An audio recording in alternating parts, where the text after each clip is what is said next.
एकदा मुंबई हातातनं गेली ना बाबानो, महाराष्ट्र झारखंडपेक्षा काही वेगळा करणार नाहीत हे. मुंबई ही तुमची राजधानी आहे, मुंबई ही तुमची ताकद आहे.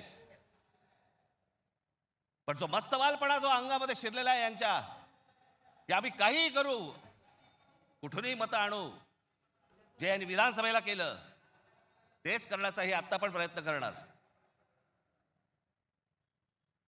आमच्यावरती भ्रष्टाचाराचे आरोप करतायत.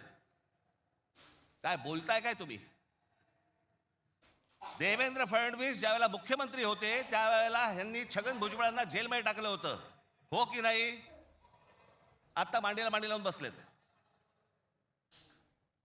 अजित पवारांचे बैलगाडीभर पुरावे घेऊन गेले होते.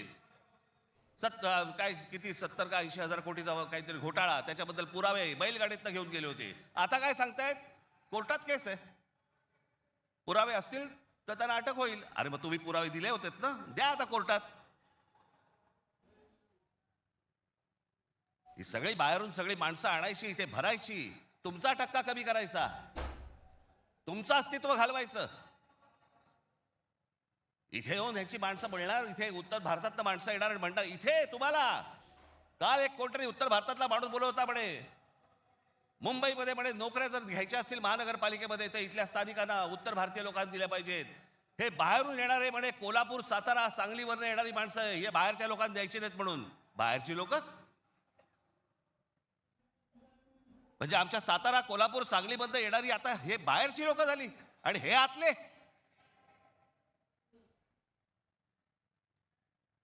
कृपाशंकर सिंग सारखा माणूस यांचा नेता भारतीय जनता पक्षाचा, तो म्हणतो काय उत्तर भारतीय महापौर करू, महापौर करू. यांची हिंमत कशी होते हो बोलायची? आपण जाऊन बोलू शकतो का तिकडे?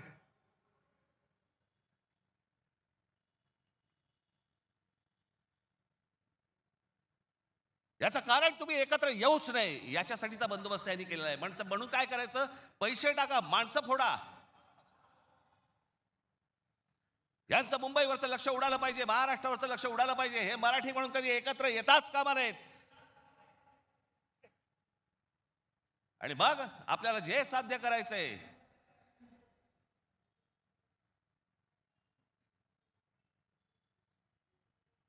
जी लोक येत आहेत ती लोक तुमच्यावरती उड्या मारतायत,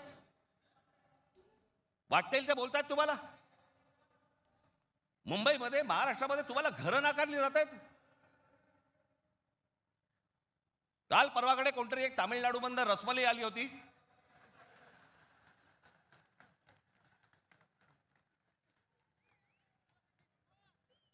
तो सांगतो मुंबईचा आणि म्हणजे महाराष्ट्राचा संबंध काय? भडव्या तुझाच काय संबंध आहे इथे याचा?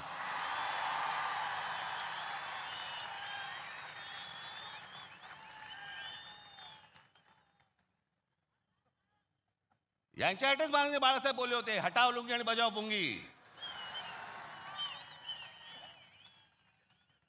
अनेक दाक्षिणात्य इथे राहत आहेत, अनेक जैन मारवाडी इथे राहत आहेत, आनंदाने राहत आहेत. पण कसं भडकवलं जाते बघा तुम्हाला कबुतरांच्या नावाने. कबूतर राहिली बाजूला, पण हे सत्ताधारी जे फडफडत आहेत ना, हा त्यांचा प्रश्न आहे. काल परवाची गोष्ट, इथे मुंबईमध्ये एक जैन मराठी वादावरती पडदा टाकण्यासाठी म्हणून एक बैठक झाली.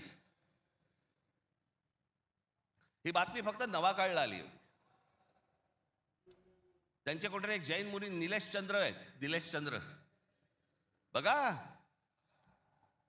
ते जैन मुली निलेश चंद्र काय सांगतायत तर कबुतरे खाणे आणि मांसावरून मराठी जैन समाजात पेटलेला वाद मिटवण्याची जबाबदारी मुख्यमंत्री देवेंद्र फडणवीस यांनी भाजपा मंत्री मंगल प्रभात लोढा यांना दिली.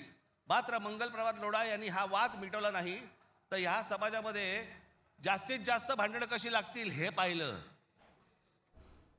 म्हणजे मराठी माणसापासून गुजराती बाजूला करायचे, आता ही लुंगी अंडी इकडनं तामिळ बाजूला करायचे, अजून कोणतरी युपी मधनं बोलवायचा त्याच्यात अजून ते बाजूला करायचे.